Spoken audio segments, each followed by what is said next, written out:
दे रहे रुकनाबाद कॉलोनी में street crime इंतहा को पहुंच गए। शहरी दिन दहाड़े लूटने लगे। शहरियों की डीपीओ साहब और आला ओहदेदारान से फौरी एक्शन लेने की अपील। सर, हम डीजी खान के हवाले से ये मसाइल हैं बहुत सारे।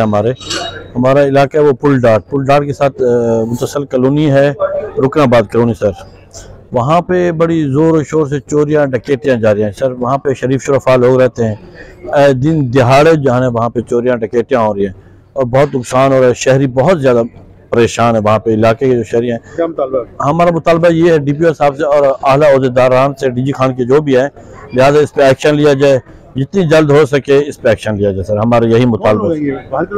नहीं सर, शहर के लोग हैं, आसपास के लोग हैं। बस ये पुलिस जो है एक्शन, इस पे सख्त एक्शन नहीं लेती, जिसकी वजह से वो लोग जमानतों पे फिर बाहर आ जाते हैं।